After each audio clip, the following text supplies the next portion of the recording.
también estar con Cristina Fallarás y las gracias al Festival Avivament, Valenza Pensa, al Movim. Quiero empezar por aquí porque es cierto que tengo una triple tarea a diario, porque mi profesión específica es la filosofía política o la filosofía del derecho en la universidad. Esa es mi doble formación, filosófica y jurídica, pero también nos dedicamos a la crítica cultural, que tiene una especie de imperativo de actualidad diario. Sin embargo, el Movim para mí siempre es uno de esos pequeños brotes verdes de modernidad en una ciudad no siempre acogedora en este sentido. Y a mí siempre me viene a la cabeza un célebre texto de Kant, es una palabra un poco rara, un opúsculo, significa que es un tratado muy breve de filosofía que se llama precisamente así, que es la Ilustración. Y él dice una afirmación que a mí siempre me pareció muy antipática, porque decía que la Ilustración era la salida de la minoría de edad del hombre, de la que él mismo es culpable. Y yo me imaginaba a los campesinos de Königsberg en qué medida podían ser culpables de su ignorancia, siendo que no habían tenido ocasión de salir de ella. Para mí la modernidad, la Ilustración, es también una labor pedagógica, una labor de extensión de la cultura. Sí que creo que la cultura tiene una fuerza de ruptura, de salida, de ruptura de los estereotipos, nos hace más fuerte en algún sentido. Y esa es la idea de los 10 minutos que nos das para un pequeño argumentario inicial.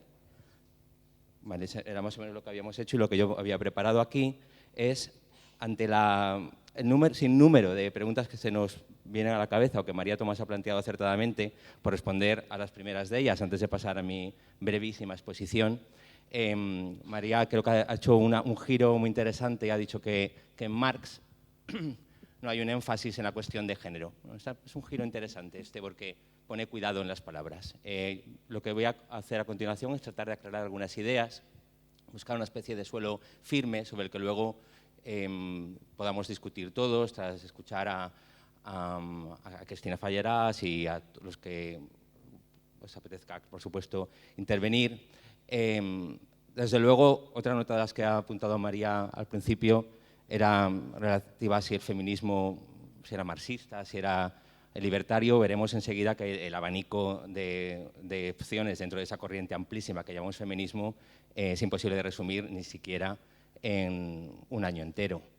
Sobre el género y el sexo, esa va a ser una de las piezas centrales de lo que voy a hablar a continuación. No hace falta esperar a Judith Butler, que por cierto es una extraordinaria pensadora, para percibir que el sexo es una cuestión biológica que distingue entre hombres, que distingue entre machos y hembras, y que el género es una cuestión cultural que distingue entre hombres y mujeres. Sobre la neutralidad de las normas, por hacer un poco de respuestas muy breves mis clases de filosofía política siempre comienzan con la misma afirmación. No hay ninguna norma jurídica que sea neutral. O sea, no hay ningún sistema jurídico que sea neutral, no digamos natural. No hay sistemas normativos naturales, no hay sistemas normativos neutrales. Todos son opciones, todos son resultados de intereses, en el mejor de los casos, resultados de luchas. Por eso merece la pena luchar por las cosas que consideramos justas. Por eso, entre los que nos dedicamos al derecho, siempre nos recordamos ese título de un jurista del 19 de Hearing, que se llama precisamente así, la lucha por el derecho. Y decimos que el derecho es lucha y es argumentación. Pero quiero empezar ya, para no pasarme de mi tiempo, con la presentación. No sé si haciendo así... Sí, si hacemos así, aparece. He intentado, por esa labor pedagógica que veo en el proyecto ilustrado, que yo creo que se puede decir que es ese intento no de salir de una minoría de edad, sino de pensar por nosotros mismos, de pensar mejor, con algunas precauciones previas. El feminismo es una palabra que tiene éxito, que más o menos todos tenemos una idea relativa acerca de lo que es, pero que se empieza a utilizar en un tiempo determinado. Eso tampoco es muy importante, que se empiece a utilizar en una época determinada el término feminismo, si es en el siglo XIX, si es en los años 70 del pasado siglo, no es importante. Lo interesante es que siempre hay una lucha o algo que podemos llamar la cuestión de la mujer, o la cuestión de lo que María Tomás ha llamado el énfasis, la cuestión de género, ¿no? Siempre la ha habido. Hay algunos antecedentes muy importantes, en Marie de Gournay, en el siglo XVI al XVII, una de sus obras se llama precisamente así, nos recuerda a una especie de protoantecedente del del movimiento Me Too, ¿no? Un agravio de las damas. Otro episodio de esta cronología, no arbitraria, pero sí opcional, en la que se suele dividir la historia del pensamiento feminista, de la corriente del feminismo, es que en un primer momento, mujeres como Olympe de Gouges en el siglo XVIII, o como Mary Wollstonecraft, o como muchas otras, lo que intentaron fue que la mujer participara en aquello que se consideraba históricamente más valioso, que era la educación, la ilustración. Eran mujeres ilustradas. No hay diferencia de inteligencia entre un hombre y una mujer. No hay diferencia de inteligencia entre un negro y un blanco, entre un gitano y un payo. Todo eso, no existe. La estadística es interesante para saber que una subrepresentación, o sea, una infrarrepresentación, que en un grupo humano compuesto, por ejemplo, por 50% de gitanos y 50% de payos, si hay una institución que está sobrerepresentada, es que hay un problema de igualdad. Lo mismo en relación con la raza, lo mismo en relación con el género. Pero en este caso, en este siglo, lo que preocupa a las mujeres de las que tenemos, de las que hemos oído hablar, de las pocas que tuvieron la suerte de pasar a los libros de historia, es que lo que vindicaban era tener los mismos derechos del hombre, pero sobre todo en el acceso a ese bien tan preciado, ese desconocimiento epocal que es el uso de la razón. Mary Wollstonecraft es una mujer muy valiente, que en el siglo XVIII, a finales, escribe una obra del tipo de las que estas mujeres pueden hacer. Otra vindicación de los derechos de la mujer. Tuvo la suerte de que su marido, vemos una primera conexión entre socialismo y feminismo, William Godwin, no era marxista porque Marx todavía no había nacido, tenía ideas que hoy podemos calificar bueno, ya había nacido Marx, pero no era marxista, que podemos llamar de socialistas o que tienen entre sus inquietudes una sensibilidad por la igualdad social. Es la madre, por cierto, de Mary Shelley, la autora de Frankenstein. Otra autora enguineada de su época que tuvo que hacer pasar su moderno Prometeo bajo una falsa autoría, la de Shelley, para poder ser publicada. Mary Wollstonecraft no era feminista, no le importaban otras cuestiones más que el poder acceder al círculo de sus intereses personales, la literatura, la razón, la intelectualidad. Este cuadro de Henry Fuseli, la debutante, voy a levantarme. Tengo un tinnitus, que es un pitido constante en el oído, y una lumbalgia.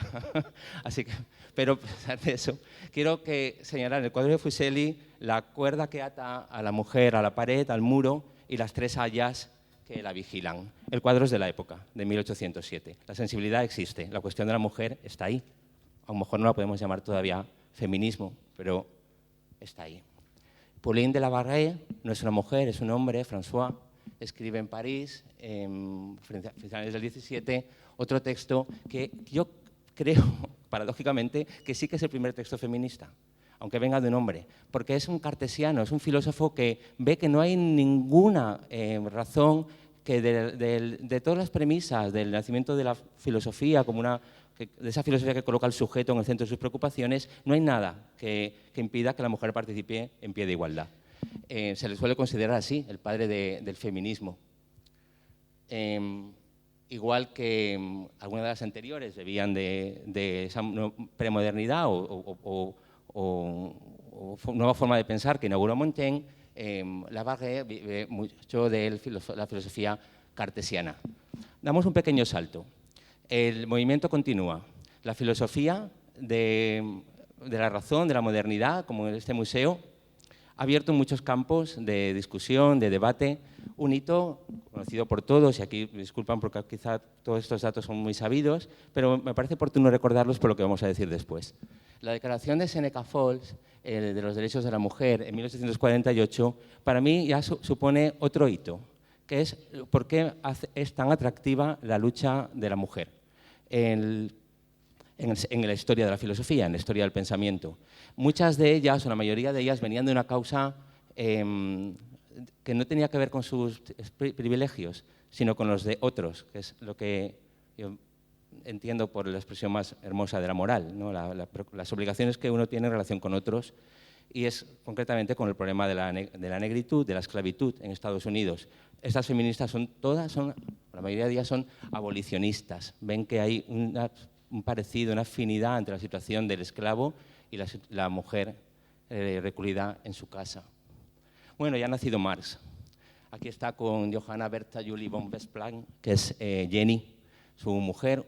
Otro ejemplo del tipo de pensamiento y de las pequeñas primeras conexiones entre feminismo, bueno, y aquí marxismo por diferentes motivos, pero se trata igualmente de una mujer ilustrada, una mujer muy leída, unos 4 años mayor que Marx, comparten, toda la vida lo hicieron, citas literarias, compartieron el dolor de la muerte de, fueron 4 de sus 7 hijos, 3 muy jóvenes, 2 suicidios, pero bueno, un suicidio buscado que creo que, bueno, luego lo veremos, que es el de su hija Laura con Paul Lefebvre. ¿Qué es el marxismo y qué primera relación guarda con el feminismo? Yo creo que la idea clave es partir de que Marx integra la lucha de la mujer en su búsqueda o su guerra contra todas las formas de opresión. O sea, no es una lucha que le sea ajena, pero Marx no es un socialista utópico, no es un socialista que viva de las ideas. Es más, tuvo muchísimos enfrentamientos con los filósofos de su época, algunos muy claros, otros más solapados, como los que mantuvo con Proudhon. Pero Marx era, Cristina Falleras es escritora, pero también es periodista, y María Tomás es periodista. Bueno, pues decir que era un fabuloso periodista. Era un periodista de raza, un periodista que se arriesgaba en decir lo que observaba, y por eso trabó esa amistad legendaria con Engels,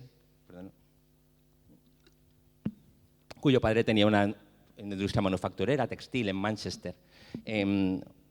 Aquí viene una de las primeras piedras de mi discurso. Engels, bebiendo de un antropólogo, Lewis Morgan, se empieza a preguntar cuáles son las causas de esta discriminación o cuestión de la mujer, o patriarcado, o androcentrismo, que impregna nuestra humanidad, o sea, lo que somos, Homo sapiens. Porque este antropólogo ya se retrotrae a nuestro origen, posiblemente de 150.000 años, entonces no estaba tan bien fijado como ahora, de los Homo sapiens. Pero empieza a pensar, cuando estudia el origen de la familia, la propiedad privada y el Estado, quiere aplicar lo mismo que hizo antes con la situación de la clase obrera en Inglaterra, en Manchester. Es un método científico. No le gustan, como a Marx, los buenos deseos y los utopismos. Quiero saber qué pasa. ¿Por qué, por ejemplo, la mujer ha sido, o el Estado o la propiedad han tenido ese éxito civilizatorio? Otra conexión, bueno, igual que el feminismo es un conjunto de teorías, una corriente, un pensamiento que se puede entender si miramos hacia atrás y si miramos hacia adelante, el marxismo, propiamente no podemos hablar de él antes de la propagación de las ideas de Marx, pero sí que ha habido luchas de clases, ha habido problemas sociales, ha habido reivindicaciones relacionadas con las condiciones de vida, etc. Hay que tener mucho cuidado con esto porque, por ejemplo, una mujer como Rosa Luxemburgo, valiente, mártir, murió por una paliza, primero con la culata de una escopeta, ¿no? Luego creo que la remataron de un disparo. En ese intento de debatir sobre el reformismo, sobre la revolución, fundadora del Partido Comunista en Alemania, una marxista del Partido Espartaquista. Primera precaución, nuestra historia reciente lo es tanto, o sea, es tan poco el tiempo que ha pasado desde que se han producido todas esas transformaciones que todavía no podemos entenderlas del todo bien. Pero una cosa es cierta, Espartaco no quiso liberar a los esclavos porque quisiera terminar con la esclavitud. Era imposible que un esclavo romano se pensara en términos de acabar con la esclavitud, como quiere Dalton Trumbo, el guionista de Espartaco, o la película de Stanley Kubrick. Imágenes muy bellas, que hoy no se lo parecen, pero son impensables en el año 73 antes de nuestra era, que es la tercera revolución esclavista que protagoniza Espartaco. Ahí no se quiere acabar con la esclavitud, igual que Mary Wollstonecraft no quiere acabar con el patriarcado. Eso no son problemas de su época. La historia que estamos contando avanza muy lentamente y tiene movimientos hacia adelante y hacia detrás. Pero hay problemas que nos llegan hasta hoy. A favor de Marx, hemos dejado caer alguna cosa. Otra es que a mí siempre me he sentido muy incómodo con la visión de Marx como un detractor furioso de la religión. Por eso he titulado esta pequeña imagen Opio, Dios y Hombre, de Feuerbach a Harari. Con Harari es el autor de Jerusalén, de bestsellers, que ahora son conocidos, leídos y bien interesantes. Los tres, Homo Deus, Homo Sapiens y problemas del siglo XXI.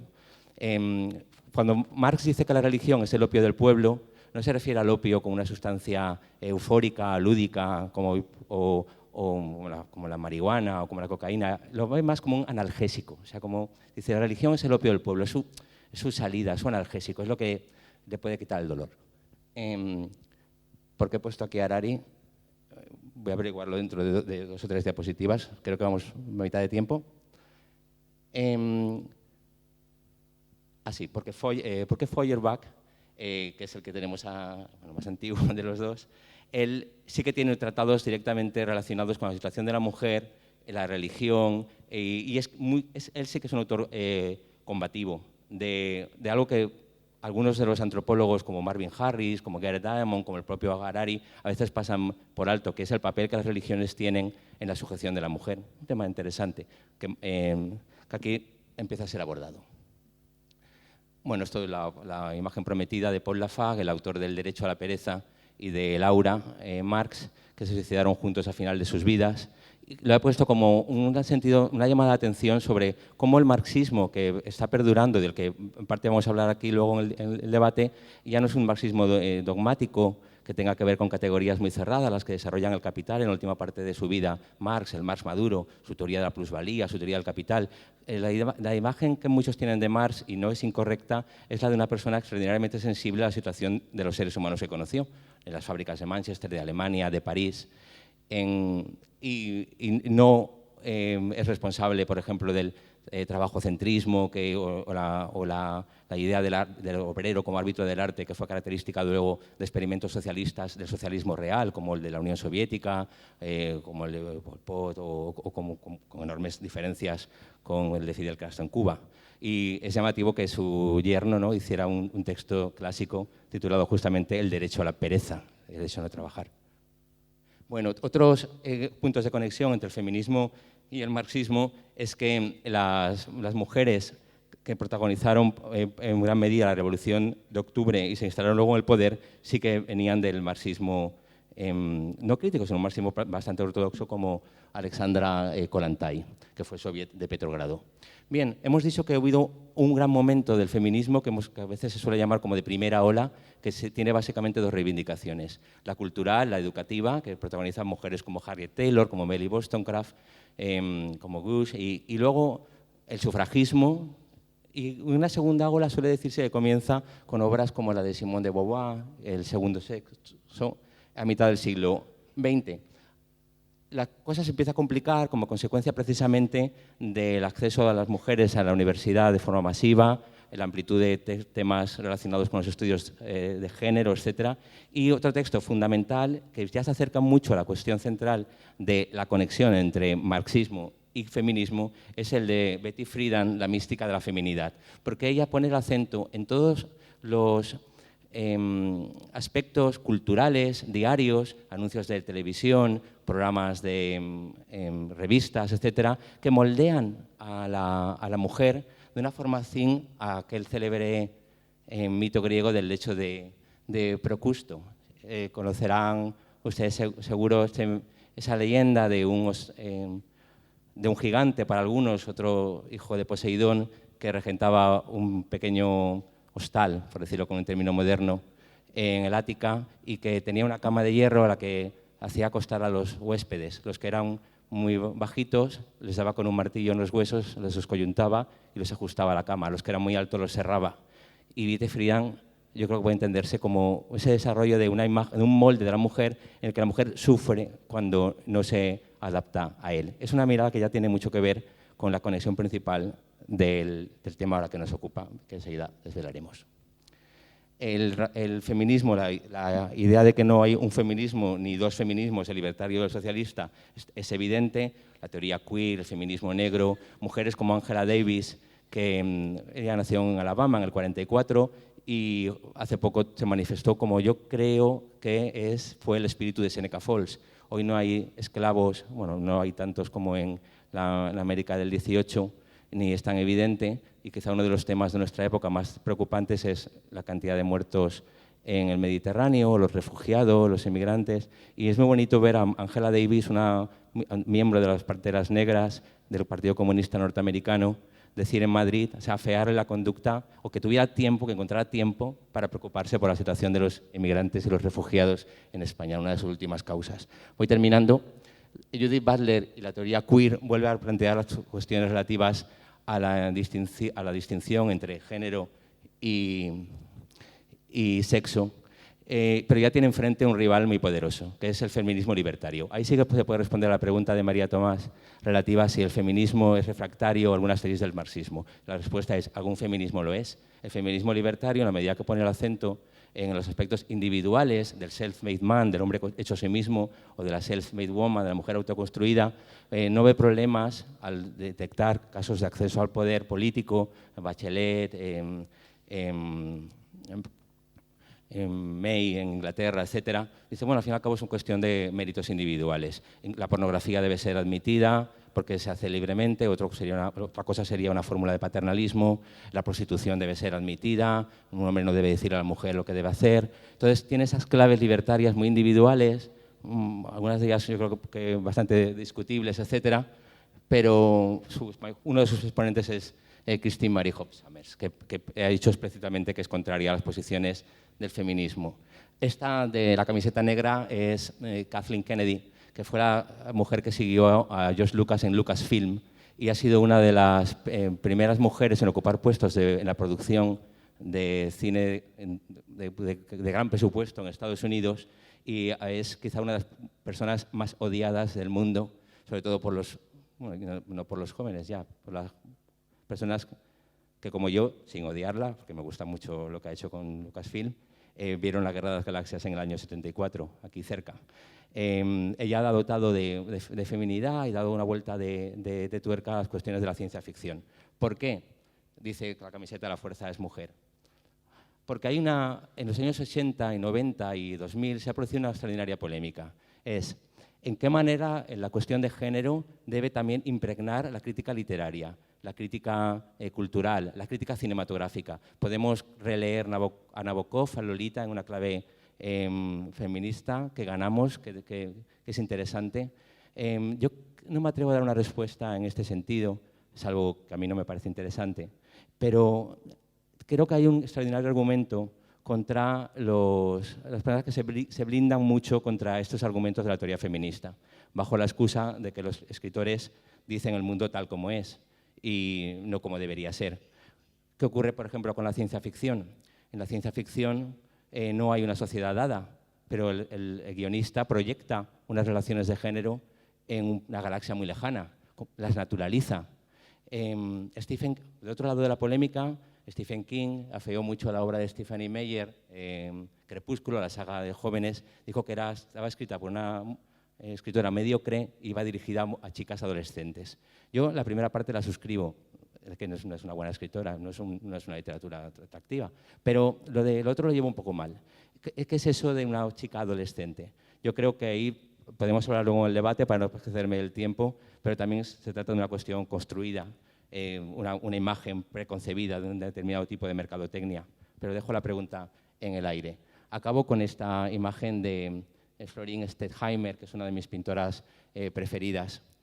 En Madrid hay una exposición en el Museo Thyssen llamada Pioneras, dedicada a las vanguardistas rusas, Popova, Goncharova, etc. ¿Saben por qué la vanguardia rusa de 1900, el suprematismo, el formalismo, se llenó de mujeres? No porque de repente empezaron a pintar mejor que los hombres o igual que los hombres, sino por hechos sociológicos. En concreto porque el zar Nicolás II quería reformar el país sin que le tocaran ninguno de sus privilegios. Entonces pensó, bueno, pues abramos las academias de arte para las mujeres. ¿Qué sucedió? Que los museos se llenaron de mujeres que pintaban, porque pintaban igual de bien que los hombres o mejor, como el caso de las... Hay cuestiones que son muy sencillas de explicar, de entender, que no tienen tanto que ver con la maldad o con la bondad, sino con hechos reales, con hechos tangibles de los que da cuenta la sociología, por ejemplo. Hay una parte, para acabar con el derecho, que no es tan fácil. El derecho puede transformar las cosas de un día para otro. Se puede aprobar una ley de matrimonio homosexual, se puede regular el libre desarrollo de un embarazo, etcétera, por parte de la mujer, pero las mentalidades no cambian. Por eso Stettheimer acaba con este cuadro, al que, por cierto, Warhol admiraba mucho, y es uno de los tics que yo tengo en la crítica cultural. Una cosa que siempre me ha molestado mucho y es cuando viene una cantante o un pintor o una pintora o una directora y dicen, uy, mira, esta Sharon Van Etten se parece a Cyndi Lauper o a Chrissie Hynde. Y dice, uy, ¿por qué no se parece a Nick Cave? O sea, ¿por qué metemos las mujeres en un paquete, los hombres en otro, con los pintores iguales? Algunos tics permanecen, por eso acabo con este cuadro.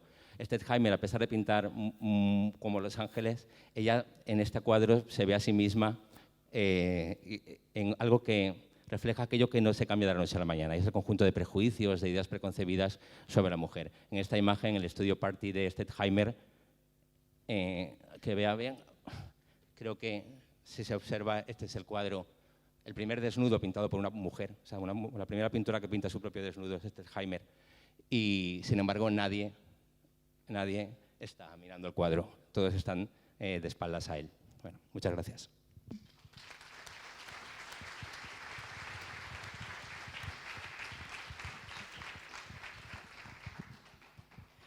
¿Qué tal? Buenas tardes. Me saltaré la parte de la historia de las feministas porque ya ha quedado clarísima. Muchísimas gracias. Y muchas gracias a todas y a todos por estar aquí y por llenar una sala para hablar de marxismo y feminismo, que es una cosa que me llena de gozo. Os voy a contar una cosa, mira. Cuando yo tenía 30 años, era jefa de política del Mundo, del diario El Mundo en Cataluña. Cuando eres jefa de política, lo primero es hacer agenda. Si no tienes agenda para llamar a un partido político y decir, oye, ¿qué va a pasar? ¿Qué estáis haciendo? Bien, hacer agenda significa quedar con un montón de hombres, porque todos eran hombres, dejar que te cuenten su vida, dejar que te pongan la mano encima del brazo, que te intenten quitar el mechón de la cara, ese tipo de cositas, y acabar teniendo su número de teléfono. Entonces yo ya era por fin jefa de política, era difícil entonces ser jefa de política, era fácil ser jefa de sociedad, era fácil ser jefa de cultura y espectáculos y de televisión, de política no tanto. Y un día a las 2 de la mañana me sonó el teléfono del trabajo. Eran las 2 de la mañana, alguien me había mandado un mensaje, miré el número y el número era el teléfono de un altísimo cargo de la Generalitat de Cataluña y además un altísimo cargo de su partido. Entonces abrí el teléfono y lo que me encontré fue la foto de su polla. A las 2 de la mañana. Flácida. Pequeña y triste. Flácida, pequeña y triste. Pero el tipo había tenido a bien mandarme la foto de su pene a las 2 de la mañana. Bien. Lo que yo sentí entonces hizo que se modificara toda mi carrera periodística. Desde luego no volví a ir a cubrir actos de ese hombre ni de su partido. Viví con temor volver a encontrármelo, porque genera una cierta culpa en la víctima este tipo de agresiones. Y aquí voy a por qué.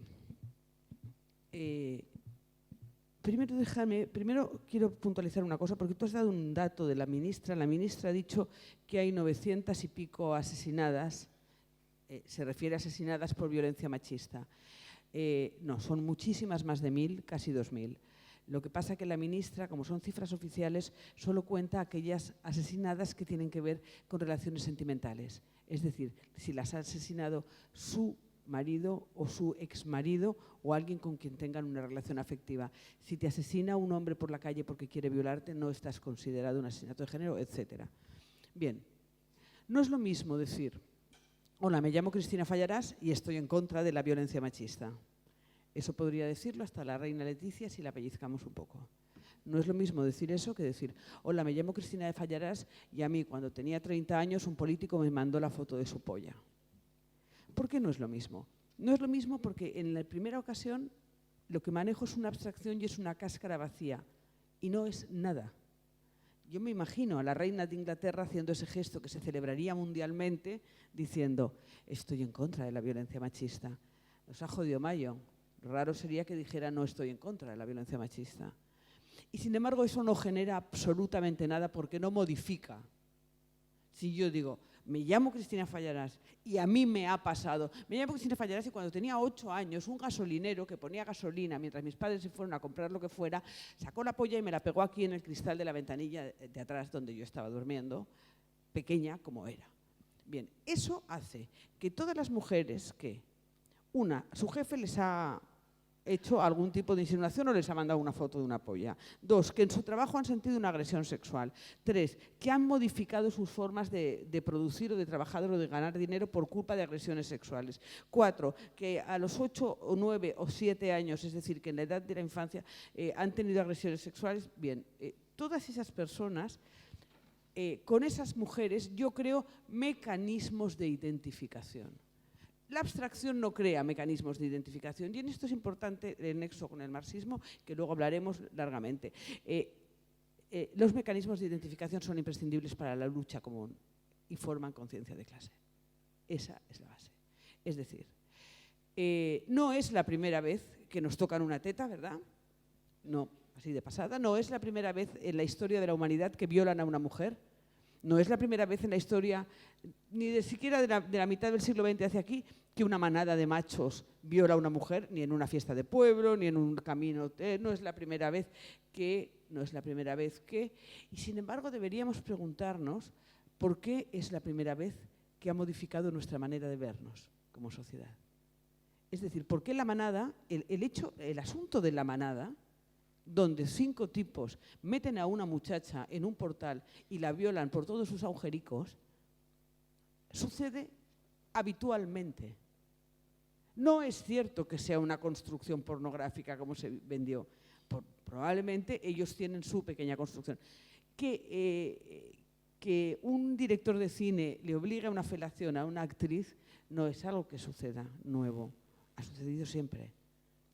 Que te tengas que aguantar que tu jefe se masturbe para subir de cargo no es una cosa rara, ha sucedido siempre. Y en todos los periódicos y radios y televisiones en las que yo he trabajado, que son muchas, las agresiones sexuales son constantes y son diarias, absolutamente constantes y diarias, siempre. ¿Qué ha cambiado, pues? ¿Por qué estamos hablando en este momento? ¿Por qué nos hemos sentado ahora a hablar de feminismo? Hace 10 años... Si nos llegan a decir vamos a hablar de feminismo o en otro caso vamos a hablar de violencia machista o de lo que sea, habría resultado marciano. Y sin embargo, de repente, algo ha cambiado a lo bestia. Es la comunicación lo que ha cambiado. Y yo os voy a hablar desde el punto de vista de la comunicación porque soy experta en comunicación. Nunca se había hablado en un periódico ni en una emisora de radio de una violación hasta hace 6 o 7 días, a no ser que la violada fuera una gran actriz o nunca en nuestra historia. ¿Qué pasa? Que todos los medios de comunicación son machos. Ya no es que sean patriarcado, es que son machos en sí mismos. No hay ningún consejo de administración de medios de comunicación y la comunicación es sustancial en esto. Es esencial entender que la comunicación nos modifica y nos transforma. Es decir, todos ellos son machos. Y no solo eso, sino que en el caso de España están formados, su patrimonio, sus inversores son grandes empresas o norteamericanas o del IBEX, cuya fondo de capital procede del franquismo, y por otro lado el Opus Dei y la Iglesia. Todos los medios de comunicación de este país, absolutamente todos, y todos los medios de comunicación que conocemos de fuera de este país, no han permitido y por lo tanto han prohibido absolutamente hablar de la violencia contra las mujeres de forma testimonial.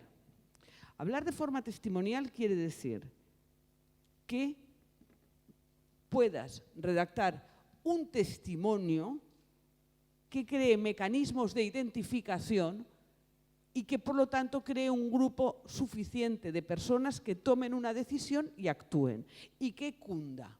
¿Sí? Son mecanismos de transformación básicos. Eso no ha sucedido, no había sucedido hasta ahora en ninguno y además estaba prácticamente prohibido. Estaba permitido decir violencia de género, que es como decir transición o como decir prima de riesgo, o sea, basura. Tenemos ciertos conceptos que nos han venido muy bien, vaciados de todo testimonio, es decir, cuando hablamos de transición podemos decir, no sé, Suárez, Rey y golpe de Estado. Pero no tenemos los testimonios de todas las víctimas de torturas ni de todos los asesinados y las asesinadas que constó la transición. Y tampoco tenemos los testimonios de todos y todas aquellas que entonces intentaron recuperar las tierras y las propiedades robadas por el franquismo. Y tampoco tenemos los testimonios, por lo tanto no tenemos mecanismos de identificación para enfrentar al poder con un relato propio común de lo que es la transición, en un caso, en otro, cuando yo me acuerdo, la primera vez que leí en La Vanguardia, en 2008 exactamente, la palabra prima de riesgo en una portada. Todo periodista sabe que no se puede usar un término que no conoce la gente en un titular, cuanto menos en un titular de portada. Es decir, no puedes decir consuetudinario, por ejemplo, en un titular. Pero claro, cuando yo me vi en la portada de La Vanguardia, no titular, sube la prima de riesgo. Hostia, yo estaba haciendo entonces portadas para Planeta del diario ADN y pensé, ¿qué están diciendo? ¿Qué es? Me fui a la gente de economía, oye, ¿qué es la prima de riesgo? Bueno, no sé, nadie sabía lo que era la prima de riesgo, pero ahí había aparecido la prima de riesgo. En la segunda vez que apareció la prima de riesgo, que fue esa misma semana, pensé, miau, nos acaban de desaparecer a los pobres. Y ya nunca más se volvió a hablar de desahucios. Y entonces nos levantábamos por la mañana y decían, buenos días, empieza, soy Carlos Francino, empieza hoy por hoy, sube la prima de riesgo. Y todo el mundo hacía, ¡oh! Dios, se ha subido la prima de riesgo, ha subido. Buenos días, tal cual, baja la prima de riesgo. ¡Ah! Y todos celebrábamos como idiotas algo que no sabíamos lo que era y que había aparecido para eliminar los mecanismos de identificación. De manera que si tú eras pobre, podías pensar que eras la única pobre. Y de manera que cuando luego llegó la recuperación, como ya dijeron, ha llegado la recuperación y nadie había sabido quién se había quedado por el camino, pensabas, pues ya soy la única pobre que ha quedado, oye, ha llegado la recuperación y yo sigo con las patatas. Esos mecanismos de identificación, en el caso del feminismo, han sido completamente sacudidos gracias a la aparición de las redes sociales. Yo lancé un hashtag, una etiqueta en internet que se llamaba Cuéntalo. Yo pedía con esa etiqueta, después del asunto, cuando salió el fallo del juicio de la manada, yo me di cuenta en ese mismo día, 26 de abril de hace 2 años, me di cuenta perfectamente de que el asunto era que esa mujer no tenía credibilidad, ni frente a la justicia ni frente a la sociedad. Porque ella decía, es que a mí me han violado, y lo que menos nos importaba es lo que ella dijera. Es decir, ella no tenía credibilidad frente a la justicia ni frente a la sociedad porque no existía un relato común. Es decir, no había una conciencia común de lo que ella estaba contando. Bien. Entonces yo puse un hashtag en una red social y dije, compañeras, nos han robado el relato. Es decir, feminismo o violencia de género son cáscaras tan vacías como la palabra transición. Necesitamos una memoria colectiva. Cuéntalo. En 10 días participaron 3 millones de mujeres. 3 millones de mujeres en solo 10 días. Procedentes de 16 países. Y de repente extrajimos eso de la red, porque si no lo extraes de la red, eso es privado y pertenece a la red, y de repente aquello, cuando lo vi, entendí que era una nueva memoria colectiva de la violencia contra las mujeres y que aquellas mujeres que participaban, en realidad lo que estaban eran creando mecanismos de identificación entre ellas y que habían creado una nueva conciencia política, por supuesto, basada en el sufrimiento, pero una nueva conciencia política que unía a Canadá con Filipinas. Es decir, una conciencia política internacional y solidaria. Y de repente ese acto brutal, feminista, radical, hacía que apareciera algo que yo ligo al marxismo, que es una conciencia política común, internacional y solidaria. Y que además genera y presta herramientas tanto teóricas como de uso para oponerse al poder y crear nuevas formas de pensamiento. Y con esto ya luego hablamos de más cosas. Gracias.